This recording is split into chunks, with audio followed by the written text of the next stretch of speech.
d'accueillir ce soir le professeur Chaim Sadoun. Sachez, il est professeur à l'université ouverte, on dit en hébreu à l'université Aptucha, et au Machon Yad Ben Tzvi, où il dirige précisément un desk qui s'occupe des Juifs d'Afrique du Nord pendant la Deuxième Guerre mondiale. C'est dire que c'est probablement le meilleur spécialiste du sujet qui nous occupe aujourd'hui. La conférence de ce soir est un petit peu particulière parce que, pour ce qui nous concerne, l'équipe de la Midreshet Yehuda Manitou, il s'agissait vraiment d'un impératif. En effet, il y a eu tout un débat pendant le Yom HaShoah et quelqu'un a dit les séfarades, ils s'en foutent de la Shoah. Bien entendu, de toute façon, c'est complètement faux, même s'ils n'ont absolument pas souffert, même s'ils ont entendu parler de la Shoah après la guerre par la télé, ça ne les empêche pas d'être absolument concernés par la Shoah. Mais nous avons vu qu'il était impératif de parler de l'histoire des Juifs d'Afrique du Nord pendant la Shoah, parce que vous voyez, l'histoire, ce n'est pas quelque chose qu'on apprend pour avoir de la culture, c'est quelque chose qui nous concerne à nous aujourd'hui. Professeur Ben Sadoun, je vous donne la parole. Merci beaucoup de m'inviter.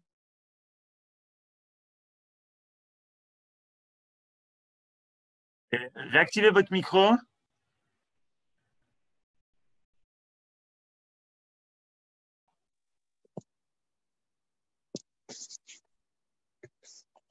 En bas à gauche de votre écran. Invité. Je dirige au centre, à l'Institut Ben Tzvi, un centre de recherche qui s'appelle les Juifs d'Afrique du Nord. Pendant la Seconde Guerre mondiale, nous avons créé ce centre de recherche. Ça fait déjà 14 ans et nous essayons de faire des recherches et même de publier ce que nous faisons dans ce centre de recherche au niveau des nouvelles lectures, de nouvelles publications sur le sujet. Donc, moi, j'ai décidé de parler ce soir sur un peu quelques nouveaux regards sur la question des Juifs d'Afrique du Nord pendant la Seconde Guerre mondiale. Ce n'est pas précisément de parler sur ce qui s'est passé, ce que nous savons sur exactement ce qui s'est passé de la guerre. Et c'est essayer de vous dire, regardez, depuis 14 ans, de ce que nous avons fait, de toutes les recherches que nous avons commencé à faire, voilà à peu près quelques tendances. Ce n'est pas exactement ce que sera les derniers résultats de nos recherches, c'est quand même quelque chose qui se passe et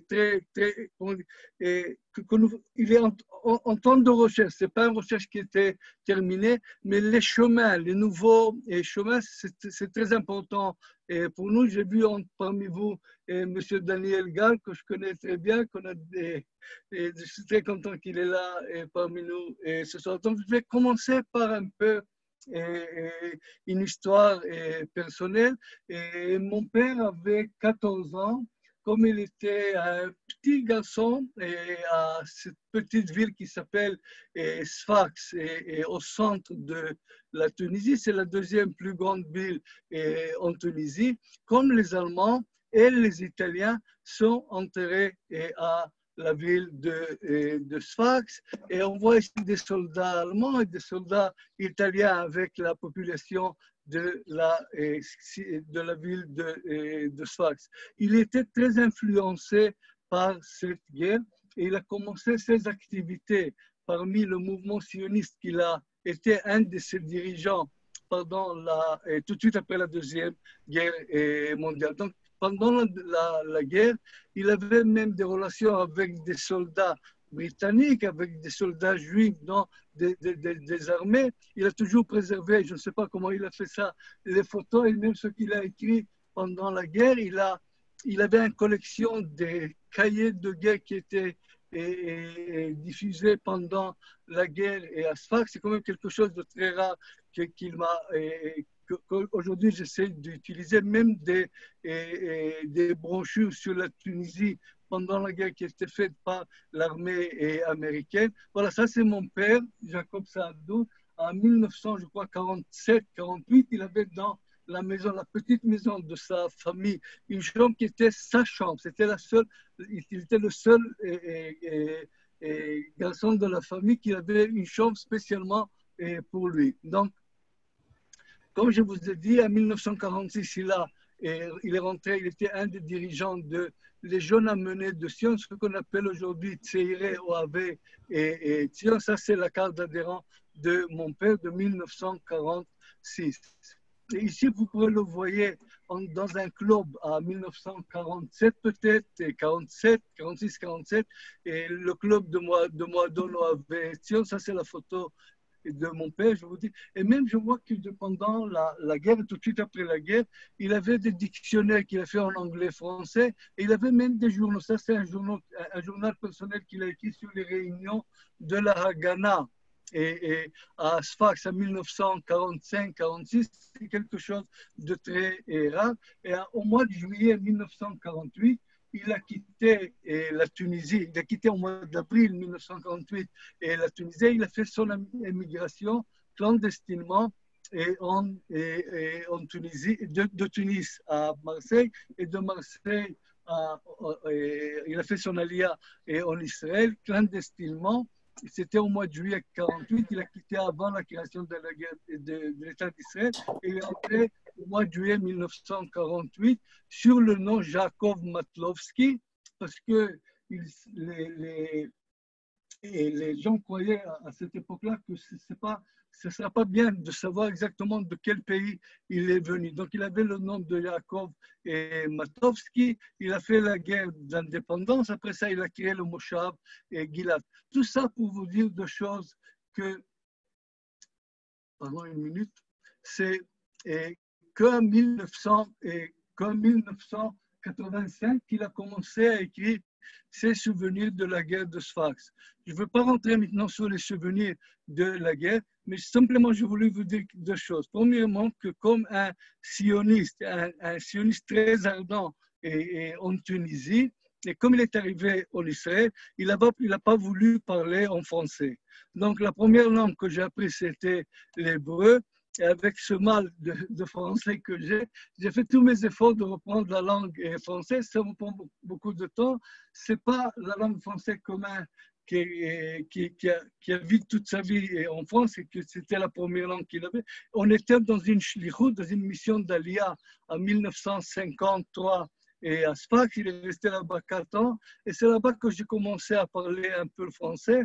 Mais tout ça est revenu avec mes recherches que j'ai fait. Mais il y avait encore quelque chose de très intéressant.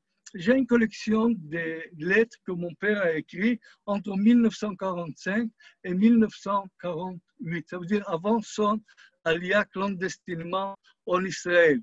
Et dans ces lettres, j'ai vu quelque chose de très bizarre, qu'il ne parle pas de la guerre. Donc la guerre n'était pas importante en 1946, en 1947.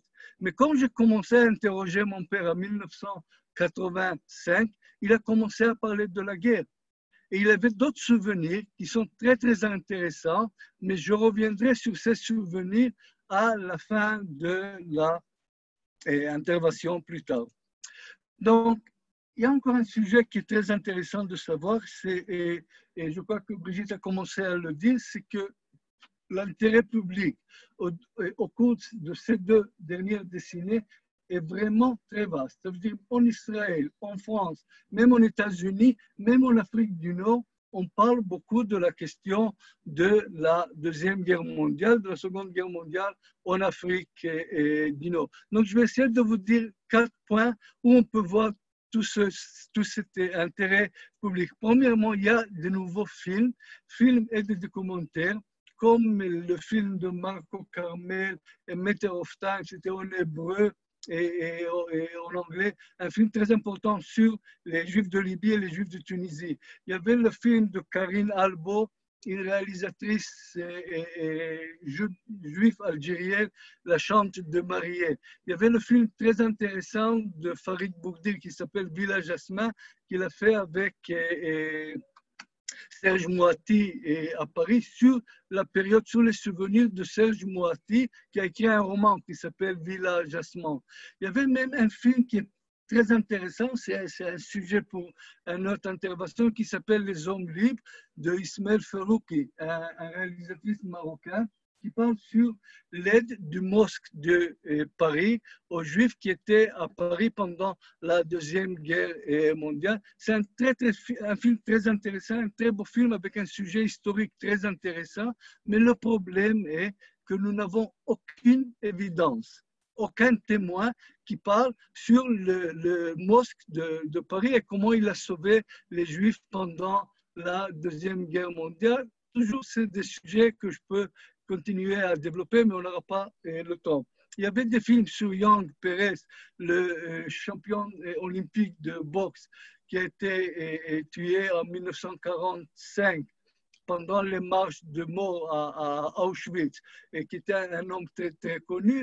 Et il y a même un film qui n'était pas finalement fait par Claude Santiago, et d'autres, et d'autres, et d'autres. Donc il y a énormément de nouveaux films, ça veut dire à peu près 10 films pendant ces 10 dernières années, c'est quelque chose quand même immense. Et même, il y avait la question des compensations en France et en Israël.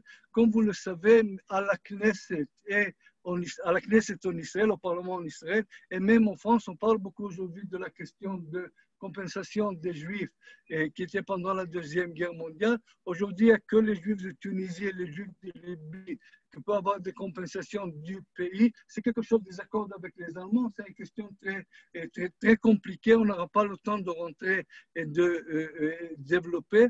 Mais quand même, c'est quelque chose qu'on a parlé beaucoup au Parlement. On a parlé beaucoup, il y a des demandes des Juifs du Maroc, de l'Algérie, d'être parmi cette question de compensation des Juifs pendant la Deuxième Guerre mondiale. Donc, il y avait encore des sujets qui sont très intéressants. C'est l'ouverture des archives, notamment les archives en France pour la recherche de cette époque. Comme vous le savez, la période de Vichy était une période très difficile et très compliquée pour les Français. Et il y avait, les archives étaient fermées jusqu'à les années 2000 à peu près. Pardon? Avec l'initiative de Bill Clinton, qui était le président de l'États-Unis, il y avait un début de nouvelle ouverture des archives concernant la Deuxième Guerre mondiale en France et même en Afrique du Nord. Donc aujourd'hui, nous avons énormément de documents, je parle des milliers de nouveaux documents sur cette période-là, et je vais vous montrer quelques-unes plus tard, quelques documents plus tard. Mais le problème, c'est qu'aujourd'hui, il n'y en a pas assez de chercheurs qui peuvent examiner, qui peuvent fouiller et qui peuvent comprendre ce que nous avons dans ces recherches. Il y avait de nouvelles publications sur cette période-là. Il y a un livre que le professeur Dan Mishman, qui est l'historien principal de Yad Vashem et moi, nous avons publié en France. Il y a un livre il y avait le revue mémorial de la Shoah qui a publié un volume uniquement pour la Shoah en Afrique du Nord et en pays orientaux. On a organisé des conférences chaque année.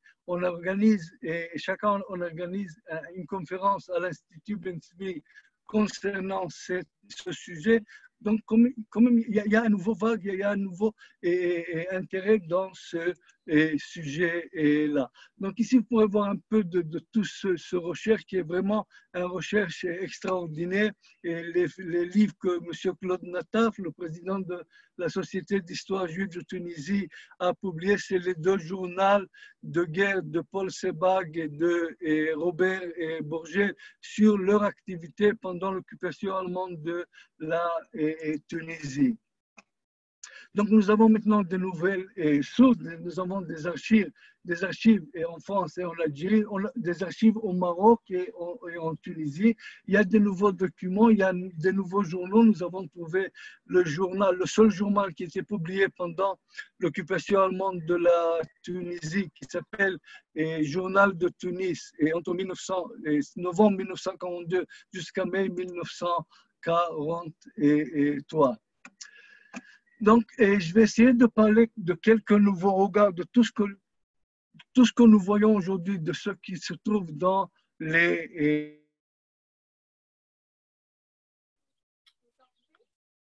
Raïm, on t'entend plus? Le micro peut-être?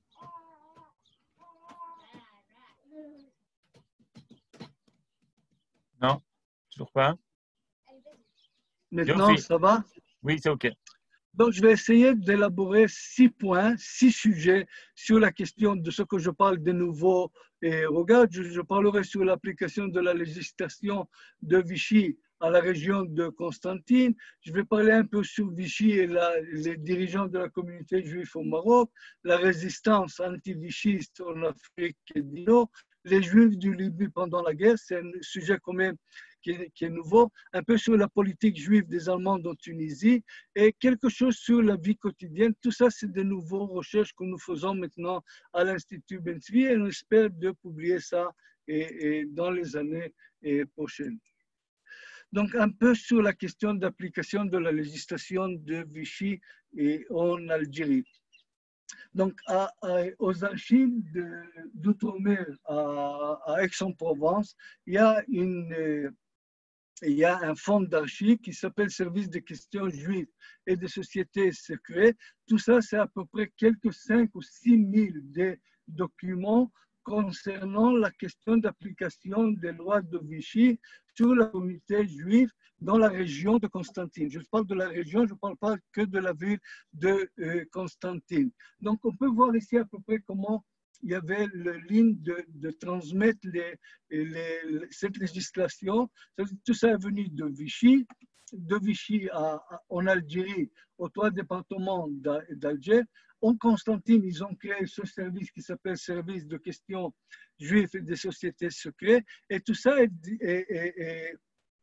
était mis dans les petites localités. Il y avait à peu près 50 localités dans le département de Constantine. Et dans chaque localité, chaque ordre de Vichy a été mise dans chaque localité, même s'il n'y avait pas de juifs dans cette localité.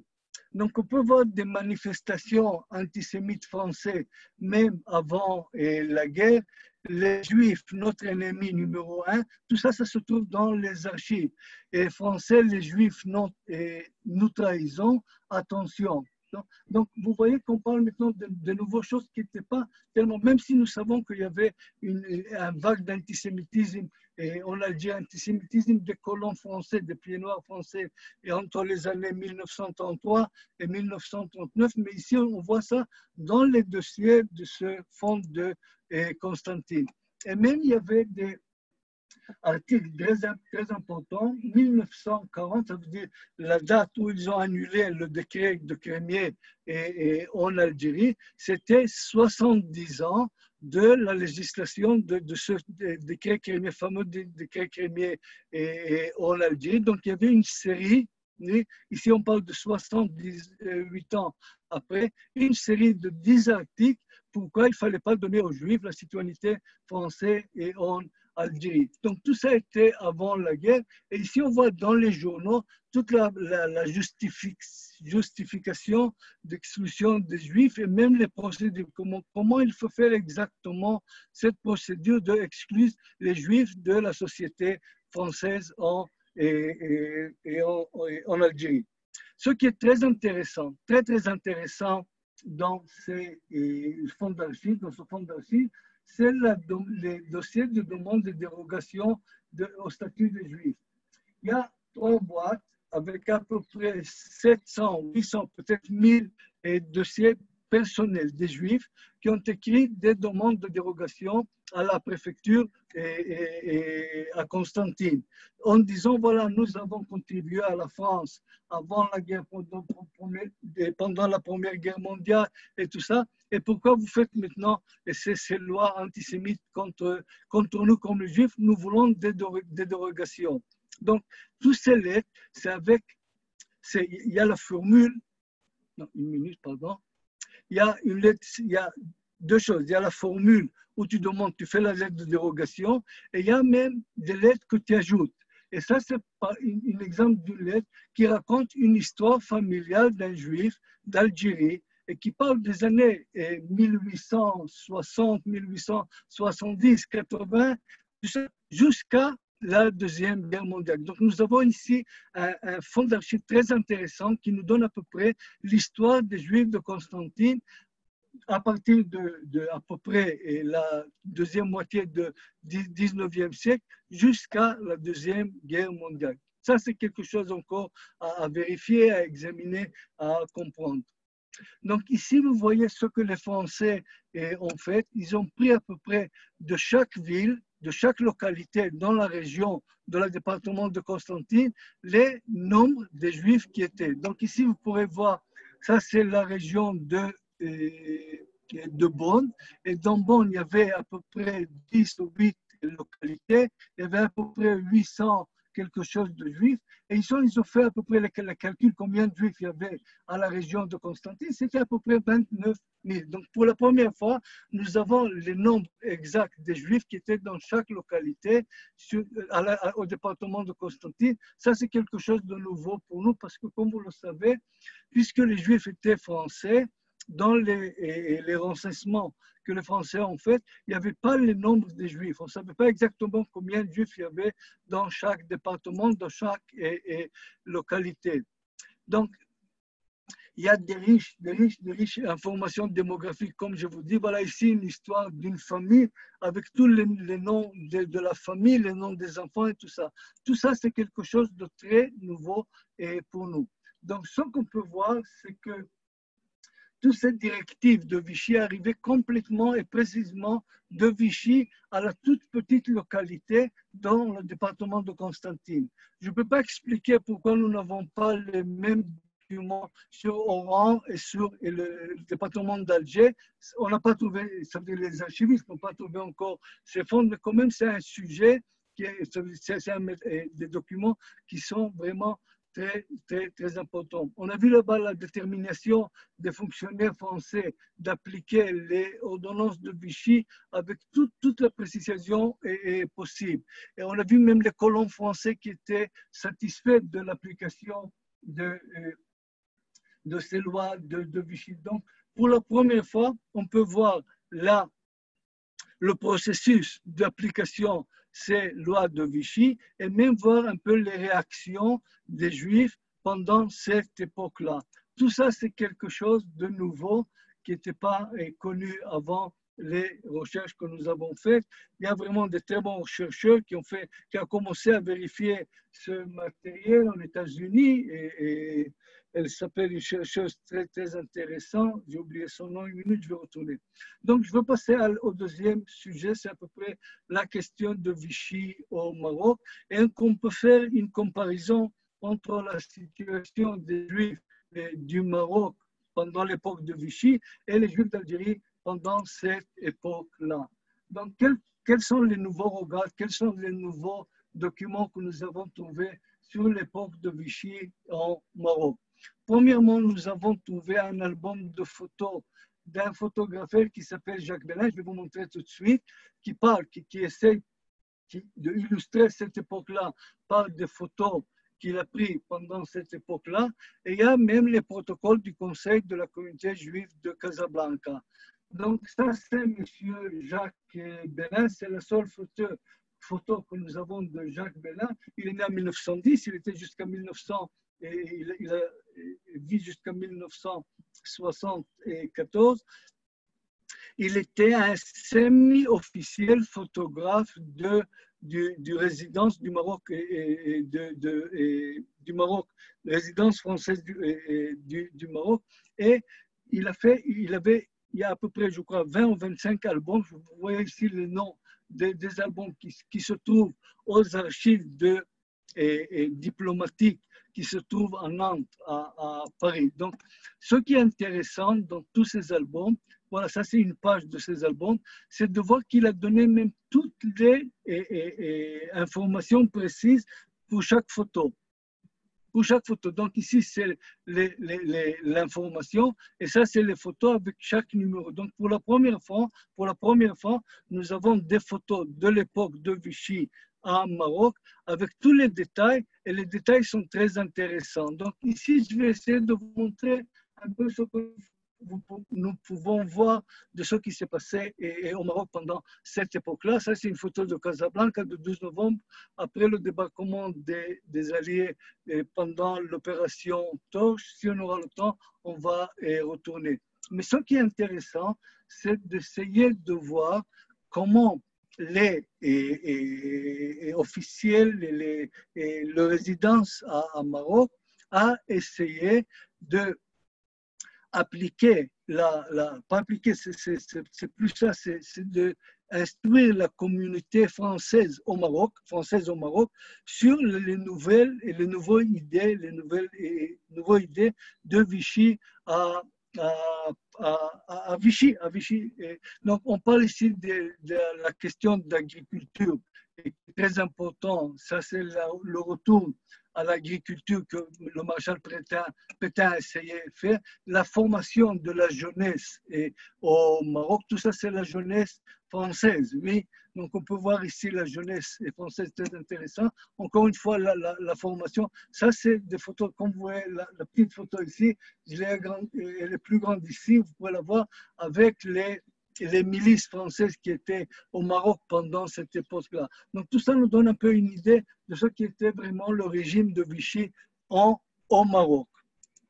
Et ici, on peut voir quelque chose de vraiment très, très intéressant. C'est la question de construire le chemin de fer méditerranéen entre Oran et sur la Méditerranée jusqu'à Niger.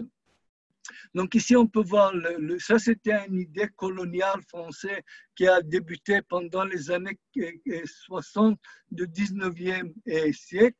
Et ce qu'on disait dans les recherches, et par mes collègues, les recherches, sur le chemin de fer, il y avait des camps de travail, il y avait des camps de concentration où il y avait des juifs dans ces camps. Ça veut dire des juifs du Maroc, des juifs d'Algérie et tout ça. Donc ici, on peut voir des photos. Et comme vous voyez de ces photos-là, il n'y a pas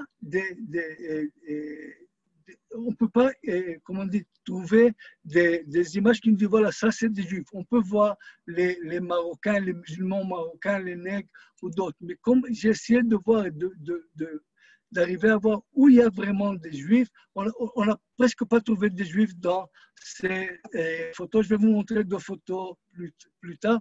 Donc ça, c'est à peu près à la frontière à la frontière algéro-marocaine, à Bouarfa, essayer de faire l'inauguration de ce chemin de fer. Il est vraiment très, très intéressant. Donc, ce que je vais essayer de dire, c'est que les autorités françaises au Maroc étaient vraiment persuadées de reconstruire la société française au Maroc, oui, à les idées, en même temps comme les idées de Maréchal Pétain à Vichy, avec toutes ces idées de la famille, la patrie et le retour à la terre.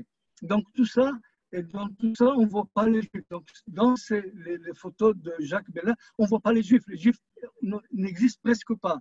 Et une question, c'est pourquoi? Pourquoi on n'arrive pas à trouver les Juifs? C'est-à-dire peut-être que le Juif n'était pas vraiment quelque chose d'importance pour cette époque-là au Maroc. Mais il y a un autre document qui est un document très intéressant. Ça, c'est les processus verbaux de la communauté israélite de Casablanca. Nous avons tous les processus verbaux de 1934, je crois, jusqu'à les années 1948. Et j'ai pris les années de la guerre, c'est-à-dire les années de 1940, 41, 43.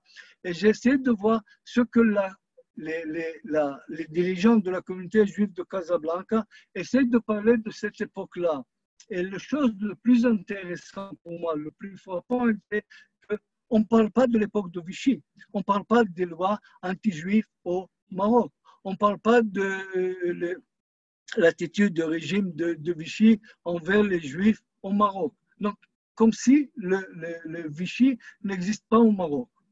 Donc, tout ça était vraiment un sujet et un sujet très intéressant pour essayer d'expliquer pourquoi la communauté juive de Casablanca n'a pas parlé. Est-ce que c'était parce que le sujet n'était pas important? Est-ce que c'était parce que l'application du juif n'était pas tellement précisée comme c'était en Algérie et peut-être un peu en Tunisie, ou peut-être ils avaient peur d'écrire quelque chose sur le régime de Vichy, parce que c'est des protocoles, et c'était des protocoles qui étaient préservés, ça veut dire contrôlés par les autorités françaises. Mais quand même, il faut dire que l'absence de l'époque de Vichy dans ces process verbaux de la communauté juive est quand même étonnant et il faut essayer de la comprendre. Donc, ce que j'ai essayé de voir dans les nouvelles perspectives que j'ai essayé de donner, c'est un peu voir que les autorités de Vichy au Maroc étaient principalement actives auprès de la population française, beaucoup plus que la population juive. Tout ça, c'était parce que la nature de la population coloniale et français et l'influence des francs-maçons. Et mon professeur, mon directeur de recherche, professeur Michel Abitboul, a fait une très grande recherche sur les francs-maçons en Afrique du Nord pendant l'époque de Vichy. Et il a montré qu'il y avait beaucoup de francs-maçons dans l'administration française au Maroc.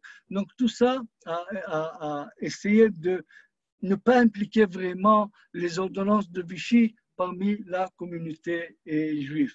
Et même on peut dire que l'influence de ces ordonnances, de ces lois de Vichy au Maroc n'était pas vraiment tellement difficile comme ils étaient en Algérie, parce que quand même il y avait des différences entre une communauté qui était entièrement une communauté juive française, comme les juifs d'Alger, et une communauté qui n'avait pas même la possibilité d'avoir la citoyenneté française au Maroc. Donc, au Maroc, les Juifs ont resté les sujets de Sa Majesté du roi du Maroc. En Algérie, c'était autrement, ils étaient citoyens français. Donc, peut-être les documents nous aident à comprendre mieux ce processus de développement de Vichy pendant cette époque-là. Le troisième sujet, c'est à peu près le sujet de la résistance anti-vichiste en Afrique du Nord. Comme vous voyez, je n'ai pas écrit comme titre la résistance juive et anti-vichiste en Afrique du Nord. Je n'ai pas parlé de la résistance juive, j'ai parlé un peu de la résistance anti-vichiste parce qu'aujourd'hui, les nouveaux documents nous donnent de nouvelles perspectives sur le sujet. Je vais commencer, si vous me permettez une minute.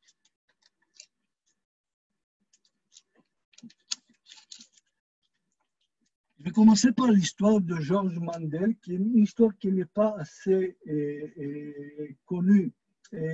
Et ce lien avec l'histoire de la résistance en Afrique du Nord. Il faut comprendre qu'après l'échec français pendant la Deuxième Guerre mondiale et la création du régime de Vichy, les Allemands avaient peur qu'il y aura une résistance en Afrique du Nord parmi les colons français contre la France et contre Vichy. Donc, ils ont essayé par une commission qui s'appelait Commission d'armistice allemande et allemande-italienne de rester, de voir et de rentrer dans toutes les bases militaires en Afrique du Nord, essayer de voir ce qui se passe dans ces camps, si à là-bas on essaie de faire une résistance contre les Français. Donc, Georges Mandel était juif.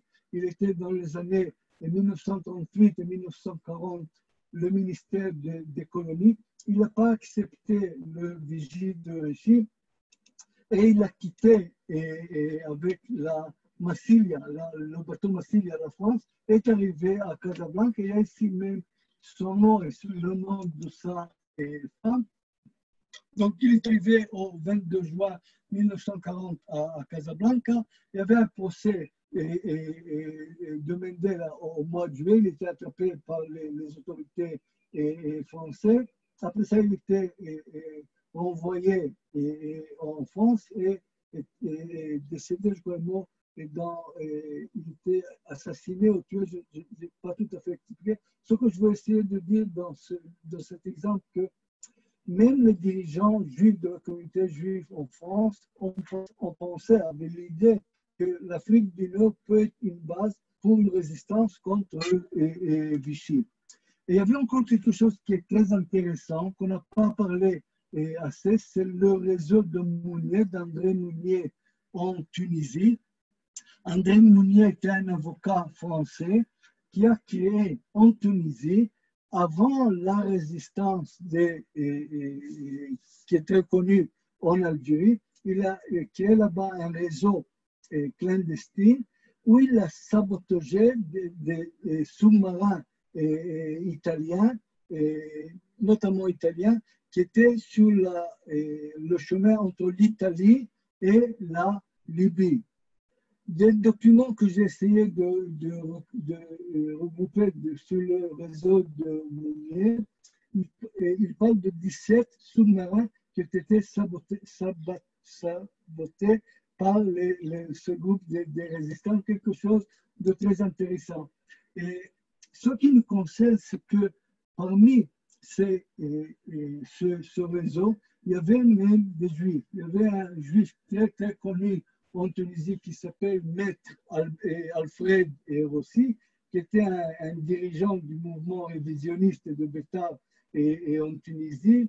En début de 1943, il était envoyé à une mission en Sicile, et à part de ce que sa femme m'a dit, Madame Rachel Rossi, elle est certainement décédée, je parle des années 90 où j'ai pris ce témoignage, qu'il a laissé 2 lettres à ces 2 filles. Et il a dit, si jamais il y aura quelque chose, voilà, je vais vous expliquer ce qui s'est passé. Donc, il était tué malheureusement par les bombardements en Sicile et par les Alliés. Et l'affaire de Rossi est très connue en Tunisie et partout.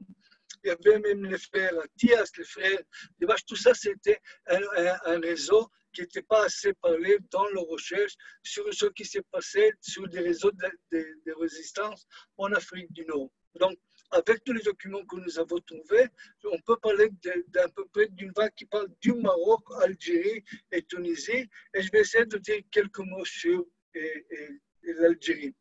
Donc, Raoul Cohen Haddad était un des dirigeants du groupe que nous appelons le 8 novembre 1942. Il était le premier secrétaire de l'association qui s'appelle l'Association des combattants de 8 novembre 1948. Et il a fait quelque chose d'extraordinaire. Depuis le début des années de l'année 1900, de la fin de l'année 1942 et le début de l'année 1943, il a commencé à regrouper tous les documents concernant cette activité. On parle d'11 boîtes avec énormément de documents qui sont aujourd'hui tous à Holocaust Museum, à Yad Vashem. Tout ça, c'est sa fille Nicole Cohen-Haddad qui a donné aux archives. Et de ces documents, on peut voir ici le premier rencontre après l'opération, ça veut dire, on parle de 9 décembre 1943, et on peut voir que ce n'est pas que les Juifs qui faisaient cette activité. En contraire, c'est les Juifs et les Français qui étaient ensemble mêlés dans cette opération, dans cette résistance très importante. Mais il y a encore quand même des choses très intéressantes, c'est voir à peu près la carte de membres des membres des activistes dans cette association qui s'appelait l'Association de la libération française, pas juive, de 8 novembre 1942. Et tout ça, il y a même des annuaires avec tous les noms. Et c'est des annuaires qui passent des années par année. Ça, c'est le premier annuaire avec tous les noms. Et comme vous pouvez voir dans la liste, il n'y a pas que des juifs qui étaient parmi cette association là. Et même nous avons trouvé à Londres, dans les archives nationales et à Londres, des documents concernant la résistance en Algérie. Et tout ça nous donne maintenant des nouveaux regards sur le rôle des Juifs dans la résistance en Algérie. Donc, il y a maintenant une richesse et une diverse de documents qui proviennent des archives, Nicole Cohen-Haddad et d'autres, qui nous donnent maintenant de nouveaux point de vue sur ces actions, l'action juive dans le cadre de la résistance. Examine d'une part la vue générale de cette action et même le point de vue particulier de chaque membre dans cette résistance.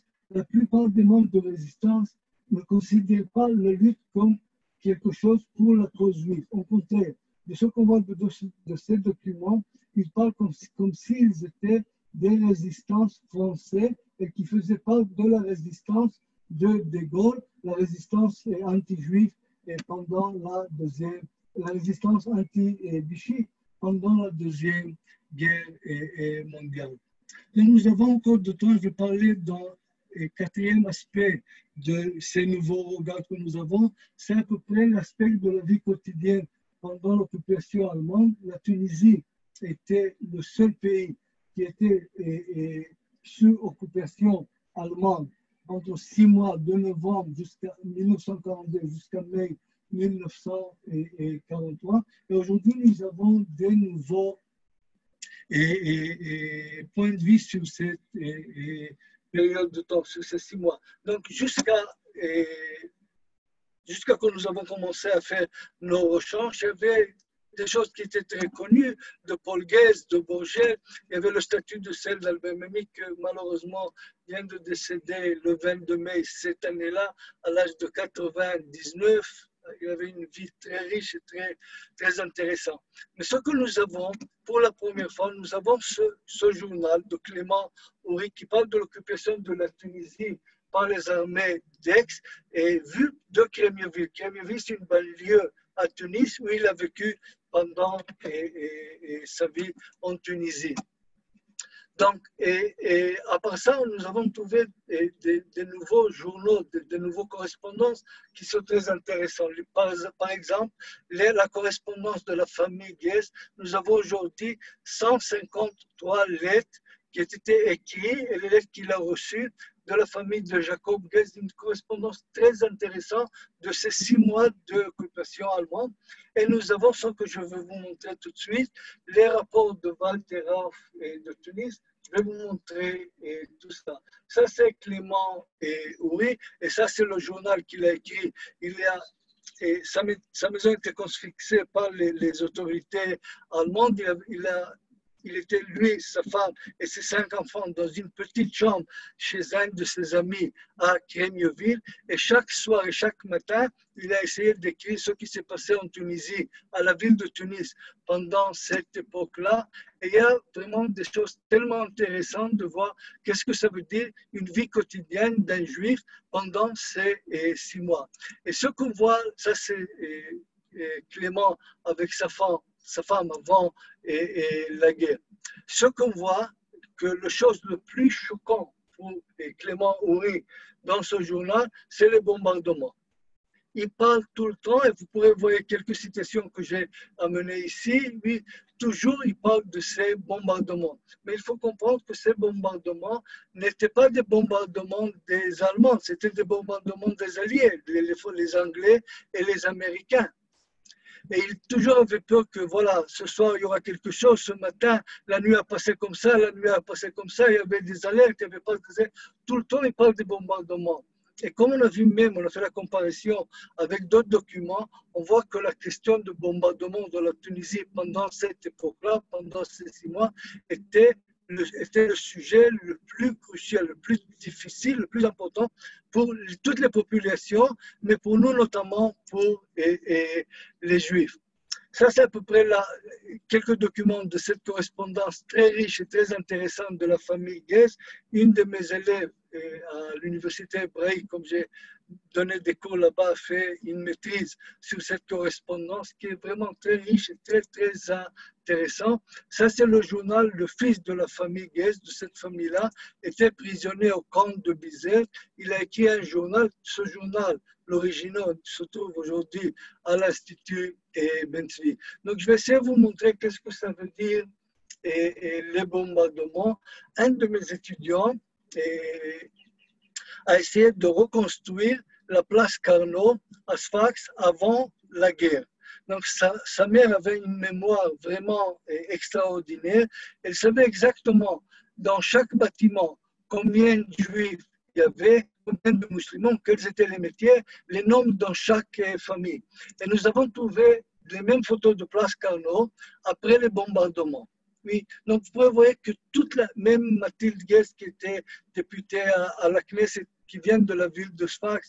Dans ces témoignages, elle parle beaucoup de ce qui s'est passé pendant les bombardements à Sfax pendant cette époque-là. Donc la différence entre ce qui était avant et ce qui était après, c'est vraiment quelque chose qui a choqué les Juifs, qui était quelque chose qui avait une influence très grande sur les Juifs ici, sur les Juifs. Ici, vous pourrez voir des destructions causées par les bombardements. Ça, c'est à la ville de Tunis. Il y a énormément de photos qui nous montrent ce qui s'est passé pendant ces bombardements. Ce n'était pas des bombardements sur les quartiers juifs. C'était sur les bombardements sur les quartiers allemands, sur les bases militaires allemandes, sur les camps allemands, mais pas notamment sur les Juifs. Mais les Juifs étaient, à part de ce que nous savons aujourd'hui par une recherche qu'un de mes collègues fait, et Dr Victor Chayoun, il y a à peu près 70 Juifs qui ont été morts par les bombardements de la Tunisie. Quand même, vous le savez que la question la plus intéressante pour nous, c'est de savoir est-ce que les Allemands nazis en Tunisie pendant l'occupation avaient l'idée d'exécuter les Juifs, de créer des camps de concertation, et comme c'était la même situation en Europe. Mais on a trouvé aujourd'hui des rapports de ce monsieur qui s'appelle Walter Erauf. Je vais vous montrer ça. Voilà. Ça, c'est Walter Erauf. Nous avons trouvé les rapports que Walter Erauf a envoyés de Tunis à ce maître, à son responsable à Berlin, qui s'appelle Walter Schellenberg. Donc, nous avons aujourd'hui 170 pages de documents, des dossiers, des rapports que Walter Erauf a envoyés en allemand. Donc, ça couvert toute l'époque de la Tunisie pendant l'occupation allemande. Et voilà, ça c'est les rapports de Walter et Rauf. Et ce qui est vraiment très intéressant, Walter Rauf était très connu dans le régime nazi comme celui-là qui a inventé les camions de gaz au centre de concentration qui s'appelle Helmano, au nord de l'Europe, à Bélarus. Et à part de ce que Simon Wiesenthal, même on a trouvé les archives de Simon Wiesenthal, et il a tué avec ses camions de gaz à peu près 250 000 Juifs en Europe. Donc, comme il est venu en Tunisie, c'était très évident que ce qu'il va essayer de faire, c'est d'exterminer la communauté juive en Tunisie, mais par ces rapports, on peut voir quelque chose de très différent. Ça, c'est l'arrêt de Walter Rauf en 1945 à Milan par les Alliés. Ça, c'est la photo de Walter Rauf, vous pouvez le voir ici. Mais ce qui est très intéressant, je vais passer un peu, tout ça, ce n'est pas vraiment très intéressant. Et je vais commencer. C'est de voir à peu près les informations sur la question juive et dans ces rapports. Si je vais regrouper toutes les informations où il parle des juifs dans 170 pages des rapports, je parlerai à peu près de 4 pages au maximum où il parle des juifs. Et il y a 6 dates où il parle des juifs. Ça, c'était lors de mobilisation, la confiscation des postes de radio, la mobilisation des juifs et tout ça. Il ne parle pas d'extermination des juifs, pas du tout. Il ne parle pas de créer des centres des camps de concentration en Tunisie. Même si nous savons qu'il y avait à peu près 24 camps en Tunisie, 24 camps allemands, ce n'étaient pas des camps où ils ont exterminé les Juifs. Il y avait des Juifs, c'était les seuls camps en Tunisie, en Afrique du Nord, où il n'y avait que des Juifs dans ces camps. Mais de tout ce que nous voyons dans ces rapports-là, je ne crois pas qu'on ait terminé à examiner les archives allemandes, il n'y a pas un essai de tuer les Juifs.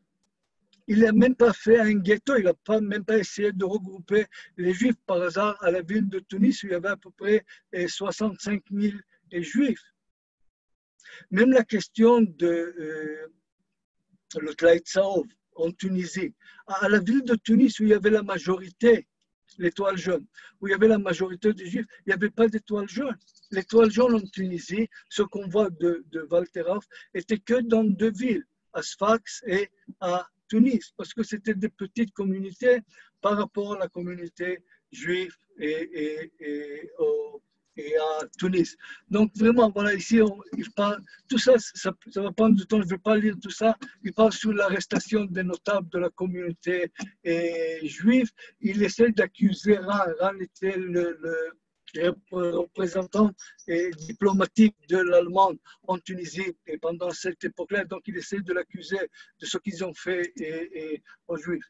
Donc, ici, nous avons trouvé quelque chose de très intéressant, c'est voir des photos de la mobilisation des Juifs. Donc, il y avait un ordre de c'était le 9 décembre 1942, de recrutement de main-d'œuvre juive pour aider les Allemands pendant cette période-là.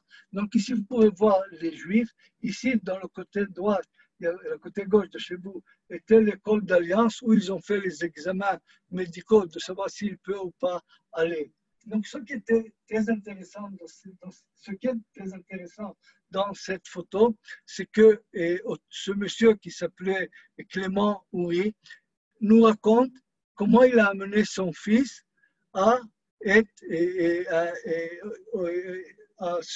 ce groupement de Juifs avant de prendre dans les camps. Il a écrit à peu près cette phrase: comme je suis venu avec Georges, mon fils, j'ai vu dans les balcons, voilà ici les balcons, des femmes et des Allemands qui prennent des photos de nous tous.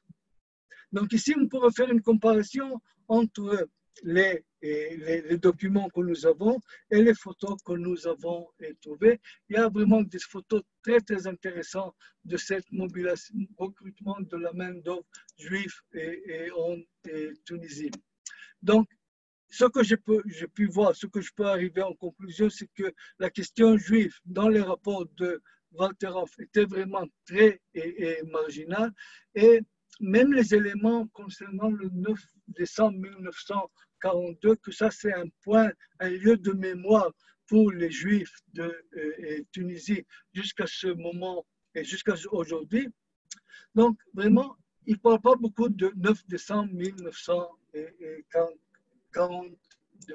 Donc je voudrais essayer de...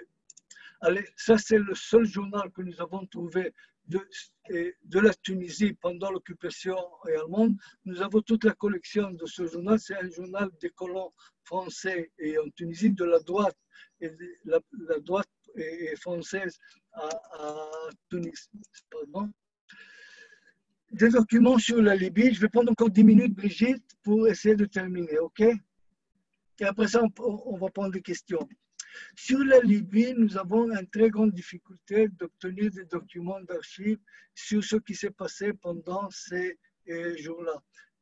Récemment, nous avons trouvé un journal d'un monsieur, d'un Italien, un juif italien, qui habitait en Libye pendant cette époque-là. Ça, c'est le journal de Nunes Weiss. Et encore quelque chose qui est très important, c'est 12 pages d'un petit journal qui a été écrit au camp de Djado. C'était le seul camp qui était vraiment en Libye pendant cette époque-là, de Joseph Dabou. Je vais vous montrer. Ça, c'est le journal, l'original de ce journal. J'espère qu'il va être publié à Yediot Achronot, à la presse de Yediot Achronot bientôt, avec une traduction en hébreu. Ça, c'est écrit en italien. C'est un document très rare parce que c'est la première fois que nous avons quelque chose qui a été écrit pendant la vie des Juifs au camp de Djado. Djado se trouve à peu près 180 kilomètres au sud de la ville de Tripoli, et tous les Juifs de Benghazi et l'arrondissement, le zone qui s'appelle Cyrénaïka. Cyrénaïka, c'est à l'est de la Libye, ont été envoyés de Benghazi au camp de Djado. On parle à peu près de 3000 Juifs qui ont été expulsés au camp de Djado. C'est vraiment un nombre très nombreux. Et ce qui était très intéressant, c'est qu'à Djado, il y avait une épidémie où il y avait à peu près entre 350 juifs qui étaient morts de cette épidémie, ou à peu près 600, ça dépend, on ne sait pas exactement les chiffres exacts de et combien de juifs étaient morts vraiment dans cette épidémie-là. Je vais essayer. Et le brigadier Kish, qui est aujourd'hui le grand-père de Yoav Kish, je crois qu'il est député ministre de la Santé, lui était brigadier à l'armée britannique pendant la Deuxième Guerre mondiale, et c'est lui qui a vu pour la première fois les Juifs au camp de Djado. Donc ici, il parle à peu près de 2600 Juifs qu'il a vus au camp de Djado, et ça c'est le seul document que nous avons qui vient tout de suite après la libération de ce camp. Et je vais essayer de retourner, je crois que j'ai, pardon, et je vais essayer de retourner à les souvenirs de mon père. Donc, dans les années 1985-86, il a commencé à écrire un peu ses souvenirs de la guerre. Et j'ai vu la différence entre ce qui était écrit pendant la guerre ou tout de suite après la guerre. Ça veut dire les lettres qu'il a écrites et tout de suite après la guerre. Je parle d'à peu près, pas à peu près exactement 134 lettres qu'il a écrites après la guerre, où il ne mentionne pas tout à fait, il ne parle pas de la guerre et de la souffrance qu'il avait pendant cette guerre, mais dans ses souvenirs de 1985, il parle beaucoup de ce qui s'est passé à Sfax, comment ils étaient pris dans un petit village qui s'appelle El Grawa, et à côté de Sfax, à cause des bombardements de la ville. Donc, ça, c'est à peu près la différence entre les souvenirs directs tout de suite pendant la guerre et les souvenirs que nous avons aujourd'hui. Ça veut dire, aujourd'hui, il y a quelque chose qu'on peut dire, peut-être un post-trauma, peut-être quelque chose d'autre, que les gens commencent à parler, et c'est très bien, et commencent à découvrir ce qu'ils ont fait, même pendant cette époque-là, ce qui n'était pas par les autorités israéliennes ou par des autres, peut-être était marginal, n'était pas important par rapport à ce qui s'est passé aux Juifs d'Europe pendant cette époque-là, est devenu maintenant très important. Et ce que nous essayons de faire dans notre centre de recherche, c'est à peu près de voir et de regrouper tous ces documents et d'essayer de donner au public tout ce que nous faisons dans ce centre de recherche. Donc, je crois que j'ai parlé assez. Si vous avez des questions, je peux encore élaborer le sujet. Il y a énormément de choses qui sont vraiment très, très intéressantes sur chaque sujet que j'ai essayé d'élaborer pendant cette intervention. Et vraiment, c'est énorme ce que nous avons trouvé. Ce qui nous manque vraiment, c'est des chercheurs qui puissent avoir qui peut avoir la possibilité de voir ces documents et de faire des recherches sur ces documents. Certainement que si vous avez des documents, des photos, des souvenirs familiaux, c'est très important que vous les mettez dans un des archives à Yad Vashem, chez nous. C'est très important parce que ça, c'est le seul moyen de vraiment préserver ces souvenirs et cette fête historique de cette Deuxième Guerre mondiale en Afrique du Nord. Je vous remercie. Toda rabba.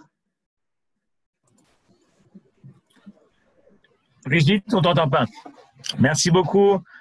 Et Chaim, restez avec nous pour les questions. Non, je suis avec vous. Brigitte, si tu veux dire un mot, il y a déjà des questions. Alors peut-être je vais commencer par une première question. Et je vais donner la parole à Monsieur Abel. Monsieur Abel, voilà. Vous pouvez activer votre micro pour poser votre question.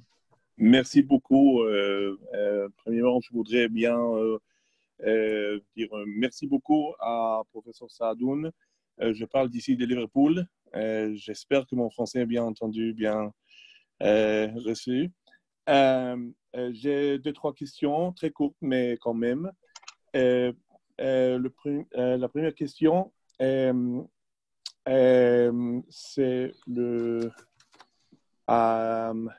où est situé l'archive l'archive à Londres, c'est-à-dire l'archive où il y a des informations sur la Shoah en Afrique du Nord, parce que je voudrais bien visiter là. Aussi, est-ce qu'il est arrivé le moment à consacrer des coins dans les musées qui déjà existent de la Shoah pour la Shoah en Afrique du Nord. Sinon, un musée pour l'Afrique du Nord, c'est étonnant si jusqu'à aujourd'hui il n'y a pas. Et troisièmement, la famille Bourgel. J'ai accompagné la famille Bourgel avec Claude Nataf aussi à Tunisie. Ça fait un an et demi à Tunisie. Et là-bas, pour la première fois dans ma vie, j'ai visité la patrimoine tunisienne, le mien. Alors, là-bas, j'ai trouvé dans le cimetière, la cimetière là, à Bourgel, un tombeau peut-être de la famille, de ma famille, du côté maternel, Messika. Un rabbin Messika qui était tué dans le bombardement à Bizerte, 1944. Alors, la question, je suppose que c'était après le fin de l'occupation nazie. Pourquoi il y avait un bombardement à ce moment-là? C'est ma question. Et si vous savez, et qui c'était qui, monsieur le rabbin Messika? Si c'est connu ou non, je ne sais pas. Voilà. Je vais Merci essayer beaucoup. de répondre pour ne pas oublier les questions de monsieur Abel. Oui, c'est ça? Ouais. Ok. Pour les archives à Londres, il y a deux archives principaux. Premièrement, c'est ce qu'on appelle le Public Record Office qui se trouve à Kew Gardens, oui, qui est très important. Et ce qui est important dans les archives nationales à Londres, c'est qu'ils commencent à ouvrir de plus des documents, oui, sur cette période-là. Donc, il est très important. Et il y a aussi même ce qu'on appelle Imperial War Museum, oui, Ouais. qui est très important avec vraiment ce qu'on a trouvé là-bas, c'est énormément de photos sur l'époque de la guerre et même des journaux des officiers, oui, en Libye, notamment en Libye, parce que la Libye était occupée par les Britanniques, par l'armée britannique. Donc, il y a énormément de photos, des journaux écrits par des soldats et même des dessins, des peintures, très belles peintures qu'ils ont fait. Donc, c'est un archive très important. Il y a encore des petits archives, mais je crois que ça, c'est les deux archives principales. Pour la question des musées et la question de la Shoah en Afrique du Nord, et dans les grands musées aujourd'hui, ça veut dire à la Holocaust Museum à Washington, à Yad Vashem et au mémorial de la Shoah, il y a même quelques places où ils parlent de l'Afrique du Nord pendant cette époque-là. C'est pas assez. Ce que nous avons essayé de faire au mois de mai l'année dernière, c'est d'avoir une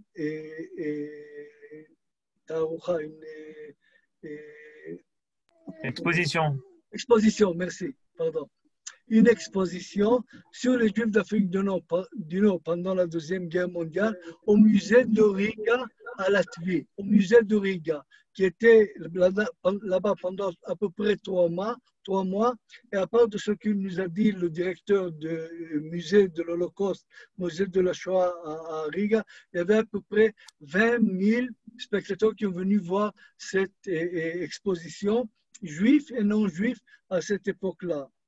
Concernant la famille Bourget, la question des cimetières en Tunisie, il y a aujourd'hui, ça fait déjà, je crois, 15 ans, un essai de quelques groupes des Juifs originaires de Tunisie d'essayer de reconstruire les cimetières juifs en Tunisie. Déjà, ils ont déjà fait un travail très important au cimetière Bourgel qui se trouve à Tunis et au cimetière de Sfax et de Sousse. Aujourd'hui, on peut avoir beaucoup de renseignements de ce qui a été et sur les tombes qui se trouvent dans les tombes juives, certainement, qui se trouvent à ces deux cimetières.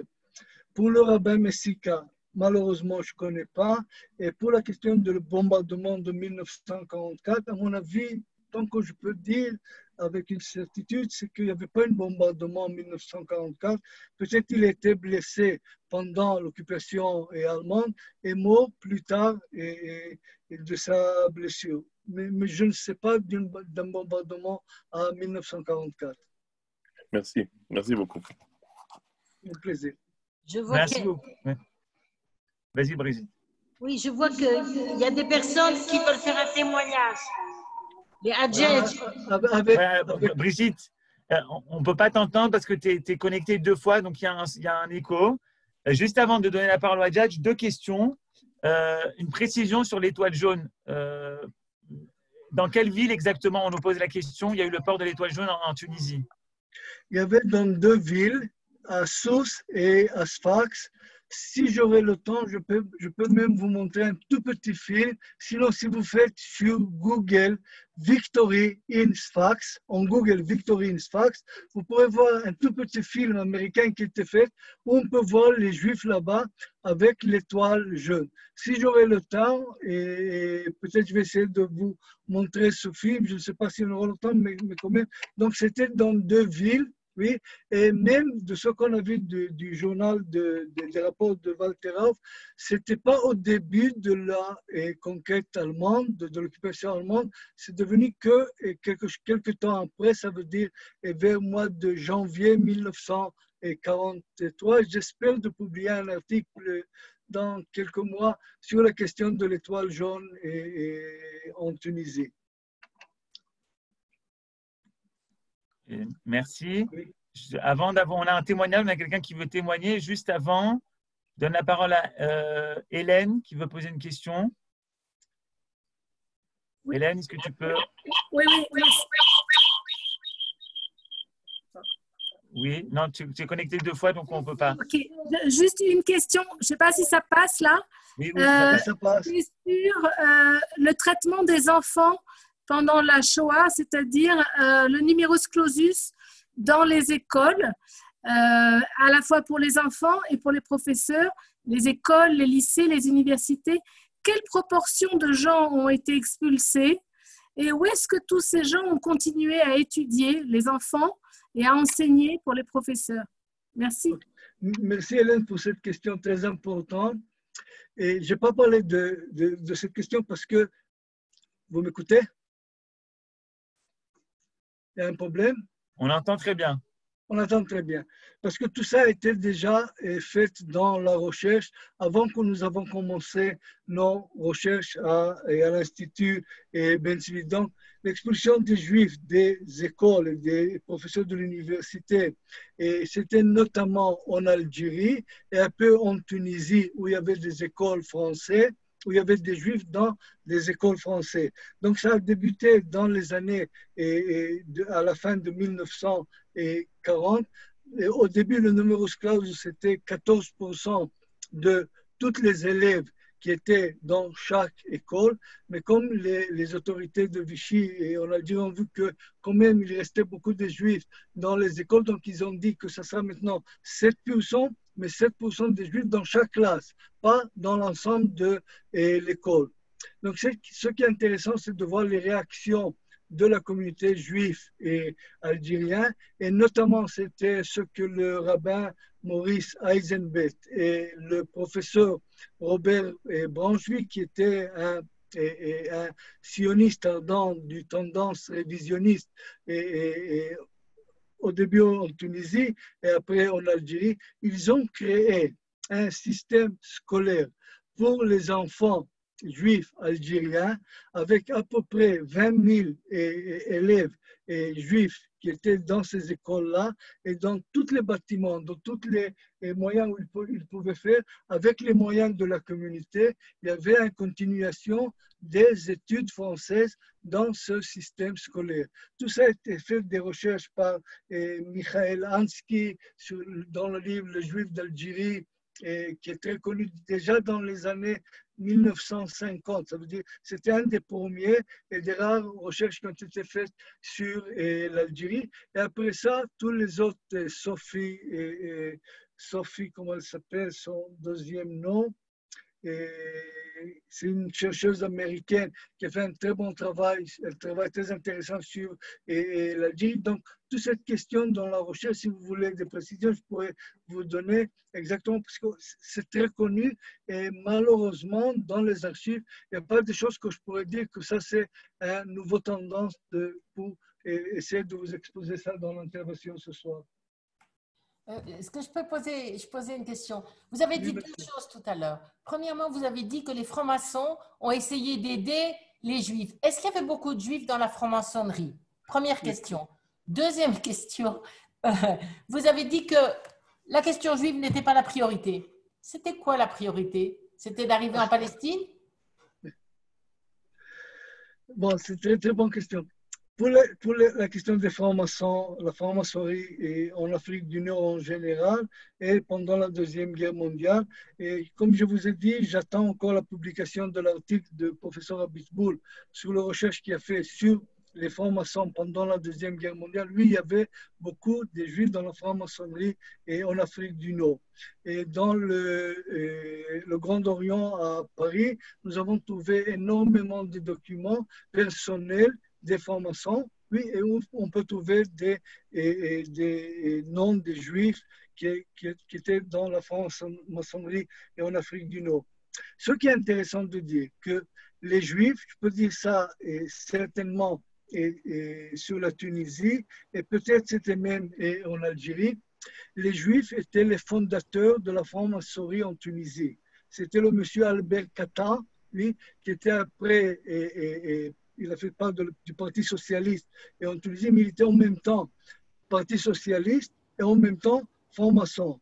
Et nous avons des photos extrêmement intéressantes de le voir avec la tenue des francs-maçons, mais c'était un des fondateurs, comme les Juifs étaient des fondateurs, ils étaient dirigeants, fondateurs et dirigeants de presque tous les partis politiques en Afrique du Nord. Parti communiste, Parti socialiste, ils avaient un rôle très, très important. Je peux parler d'Abraham Tsarfati et au Maroc dans le Parti communiste, d'Edmond El Malek, et vraiment des personnalités avec une importance très, très, très intéressante. Donc, les Juifs avaient un rôle très important dans la franc-maçonnerie en Afrique du Nord en général, mais il faut savoir que le régime de Vichy avait une attitude anti-franc-maçonnerie très grande. Beaucoup, même par rapport aux Juifs, c'était une des choses qui était, à leur point de vue de Vichy, qui a affaibli la franc-maçonnerie. Okay? Donc, ils étaient contre les francs-maçons, ils étaient contre les Juifs. Mais comme les francs-maçonneries c'était à peu près secret, et ils ne savaient pas exactement qui était franc-maçon dans l'administration. Donc, ça, au Maroc, Michel Abitboul a montré qu'il y avait vraiment un essai comment on dit, les trottes, repousser l'application des lois de Vichy. Donc au Maroc, c'était très connu, c'est très, très net, et j'espère que Michel Abitboul va publier ça. On a même un travail de recherche qui est un de mes collègues, Dan Gershon, qui a fait sur la franc-maçonnerie à la région de Maroc espagnol. Tanger et Maroc espagnol, très très intéressant avec des documents qu'il a trouvés en Espagne. Donc tout ça, c'est encore une tendance très intéressante, mais quand même, ça donne des nouvelles aspirations que nous allons trouver encore des documents et de voir plus et plus la complexité de cette période-là en Afrique du Nord. Pour la question des priorités, quelles étaient les priorités des Juifs pendant et après la guerre? Je crois que je peux parler avec beaucoup plus de certitude de ce qui s'est passé après la guerre.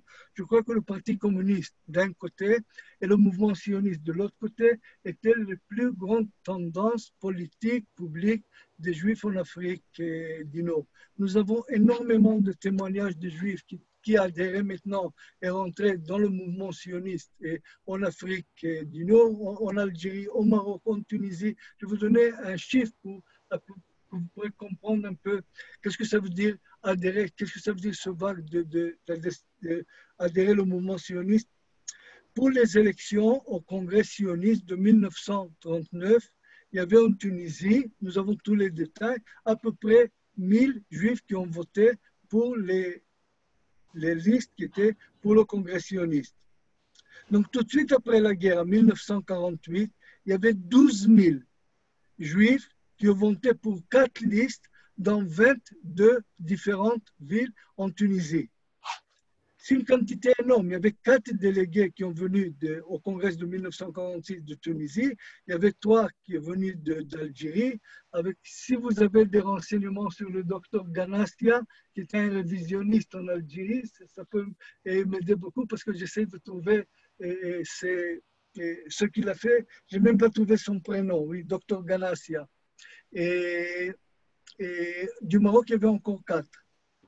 Donc, pour l'Afrique du Nord, si j'ajoute même la Libye, qu'il y avait un délégué, pour l'Afrique du Nord, il y avait 12 délégués au Congrès sioniste. C'est énorme. C'est énorme pour le mouvement sioniste. Donc, ça, c'était une tendance qui était une tendance très forte. Et si je parle d'après ça de l'immigration clandestine qui était en 1947, je peux ajouter ça et pour voir qu'il y avait des milliers de Juifs qui ont voulu quitter l'Afrique du Nord. Des milliers de Juifs. Ça veut dire de mes recherches que j'ai faites sur cette époque-là, entre 1945 et 1949, il y avait à peu près 12 000 Juifs qui ont quitté clandestinement l'Afrique du Nord. C'est un vague, c'est quelque chose d'immense dans les chiffres de ce que nous avons comme détail sur l'Afrique du Nord.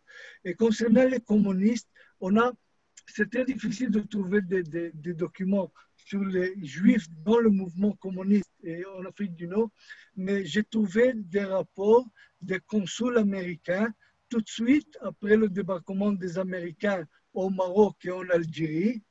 Et comme il y avait des tendances de ce qu'on appelle des Cold War entre l'Amérique et les États-Unis, oui, ils ont essayé de donner des détails sur les partis communistes dans chaque ville en Afrique du Nord. Donc nous avons maintenant un recueil de documents très intéressants sur le Parti communiste, oui, et même sur les Juifs qui étaient dans ce Parti communiste. Il n'y a qu'un de mes collègues, un collègue tunisien, Habib Kazdagli, qui a fait un travail sur le mouvement socialiste en Tunisie, où il parle beaucoup des Juifs qui étaient dans ce mouvement, de Eli Cohen Adria, Georges Ada, et Paul Sebag et d'autres. OK. Merci, Chaim. Avant de donner la parole à Jean-Claude qui veut témoigner, rapidement, Chaim, on essaie d'être concis. Donc, 2 questions que je mets dans une seule question. On fait un focus sur le Maroc. Il y a 2 questions qui sont liées au Maroc. Est-ce que les Juifs espagnols qui habitaient au Maroc ont été protégés?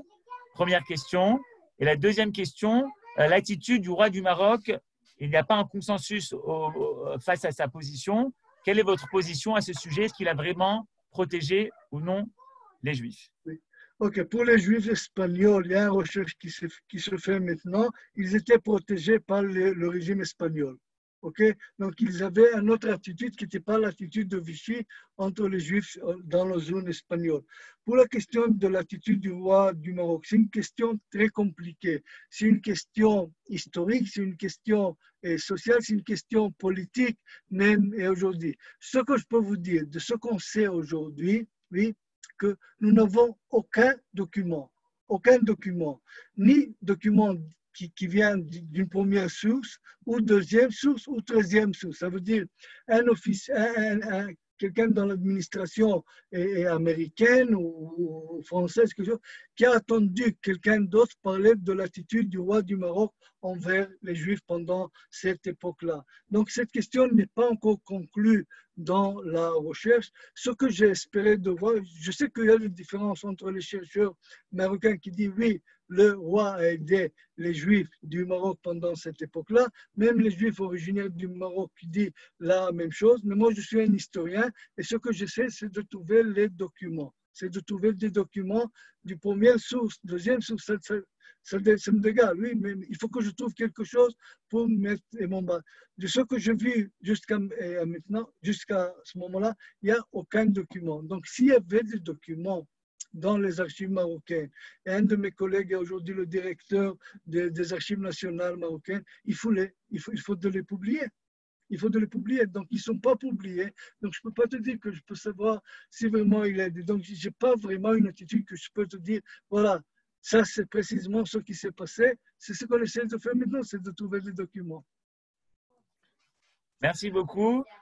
Sans plus attendre, on va donner la parole à Jean-Claude. Jean-Claude, vous pouvez activer votre micro pour témoigner. Oui, vous m'entendez là? Très bien. Voilà. Bon, bonsoir à tous. Merci pour cette belle conférence. Je voulais témoigner sur un juif de Tunisie qui était très engagé dans la guerre. C'est mon père Roger Agege. Il s'est engagé en 39-40 dans l'armée française. Il a été fait prisonnier. Il s'est évadé en 41. Il est de retour en France. Il était sur Marseille. Là, il a connu ma mère et il est entré dans la résistance dans le groupe Mithridate. Il est arrêté en mars 44, le 28 mars, puis déporté le 13 avril dans le convoi 71, le convoi de Simone Veil. D'après les renseignements que j'ai eus lors de l'avancée des Russes sur les camps d'Auschwitz, lui, il était dans une usine. Il travaillait avec des prisonniers français non juifs. Ils ont entamé une marche pour échapper à l'avancée allemande et il a tenté de s'évader dans une ferme où ils étaient cantonnés pour une nuit et apparemment, d'après les renseignements, il aurait été fusillé dans la nuit en tentant de s'évader, enfin au matin. Voilà.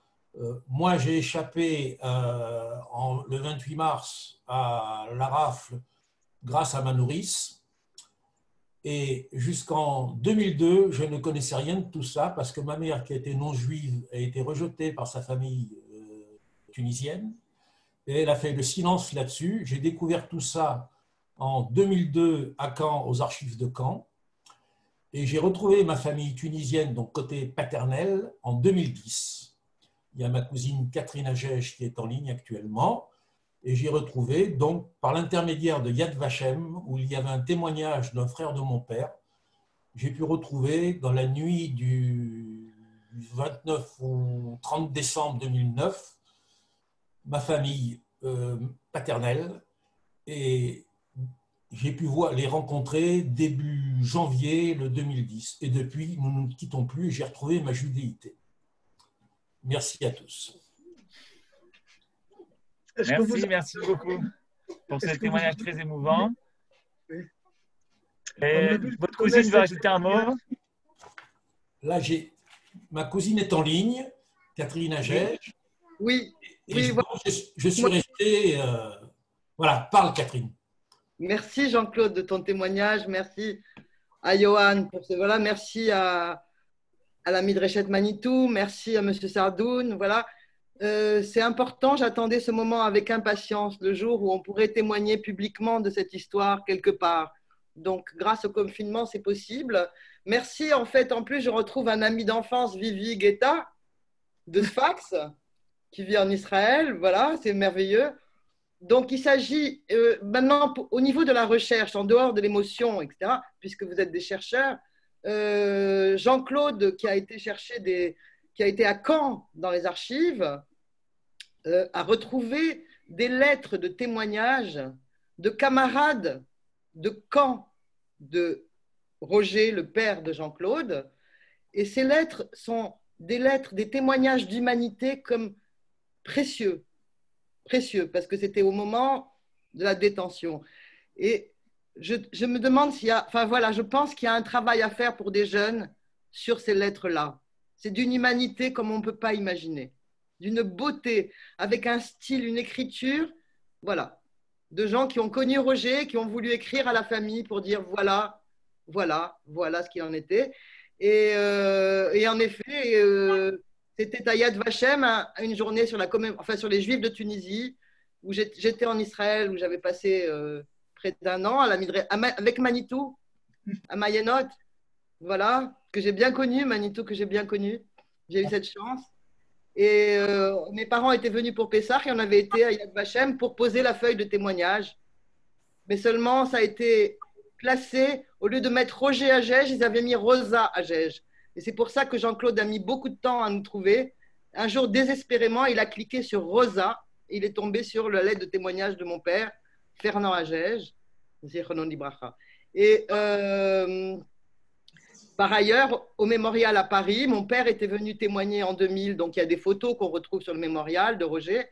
Et le mémorial n'avait pas pu numériser tous ces documents. Et donc Jean-Claude, qui était venu en 2000-2001 au mémorial, aurait pu connaître mon père, si son oncle, si ça avait été numérisé à temps. Mais c'est comme ça. En tout cas, aujourd'hui, nous pouvons en témoigner. Et cette histoire n'est pas connue, donc elle pourra être ajoutée à la grande histoire. C'est là où la petite histoire rejoint la grande histoire. Merci. Merci beaucoup. C'est intéressant parce que vous voyez qu'on fait l'événement en même temps, on participe à l'histoire en même temps activement, tout en voulant parler de l'histoire passée. On continue à faire des événements et c'est assez émouvant et extraordinaire. Merci beaucoup à la famille Edget. Est-ce qu'il y a encore d'autres questions? Je crois Chaim, tu veux dire un mot avant une dernière question? Oui. Premièrement, merci beaucoup pour Jean-Claude et Madame Adjej pour ce témoignage très, très émouvant et très intéressant.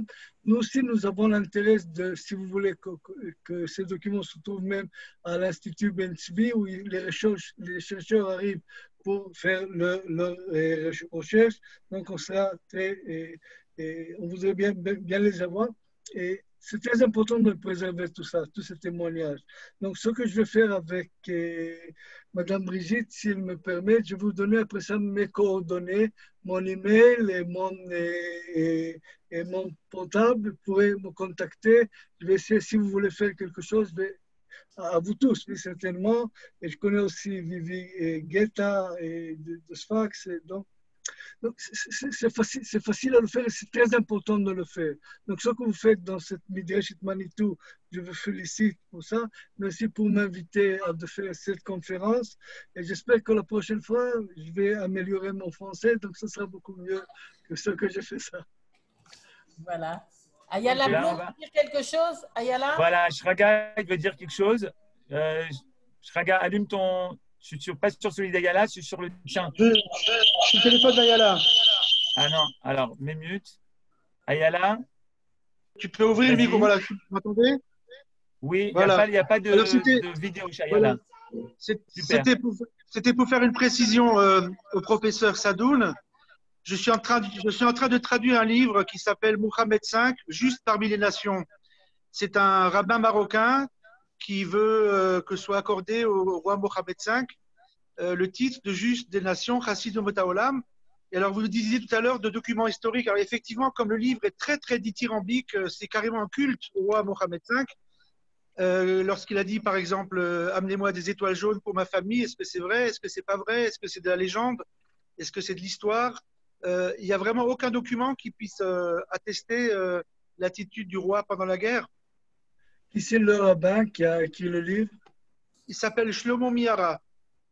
Non. Je ne connais pas le livre, je ne sais pas ce qu'il a écrit. Il n'est pas sorti encore. Toi, tu le traduis en français? Voilà, pas en arabe, oui, en français. Oui. Donc, il est écrit en judéo-arabe, marocain? Il est écrit en arabe, en hébreu, en ivrite, en arabe, traduit en arabe et traduit en français. Moi, je n'ai pas entendu de ce rabbin Shlomo Miara et le livre qu'il a écrit. J'aimerais bien le voir. Donc, il a écrit un livre précédent qui s'appelait Malché Chesed sur la dynastie alaouite. Et il est très, très admiratif. Enfin, c'est un culte carrément à la dynastie alaouite. Okay. Il parle du roi Mohammed V. Il travaille avec le Machon Shem Haolam et qui veulent attribuer au roi Mohammed V à titre posthume le titre de Chassid Umot Haolam. Moi aussi, je travaille avec Shem Olam, je connais très bien le rabbin Krieger et tout le monde là-bas. Oui, exactement. Et pour la légende de l'histoire de l'étoile juive, ce que je peux dire, que les Allemands n'étaient pas au Maroc. Oui. Donc la question de l'étoile juive est une légende. Ça ne peut pas être vrai historiquement. Parce qu'il n'y avait pas des... Et les Juifs, ils ont resté dans les mêmes maisons, dans le même quartier, et partout, dans toutes les villes du Maroc. Ouais. Donc, s'il n'y avait pas... Donc, à mon avis, de toute façon, de point de vue historique et historiquement net, oui, ça ne peut pas être vrai que quelqu'un demandait du roi de donner l'ordonnance d'étoile juive aux Juifs du Parce Maroc. qu'il dit par exemple que le général Noguès est venu, il l'a renvoyé en disant j'ai que des sujets, j'ai pas de juifs chez moi, j'ai que des sujets marocains. De ça, on peut parler, oui, mais pas d'étoiles jeunes.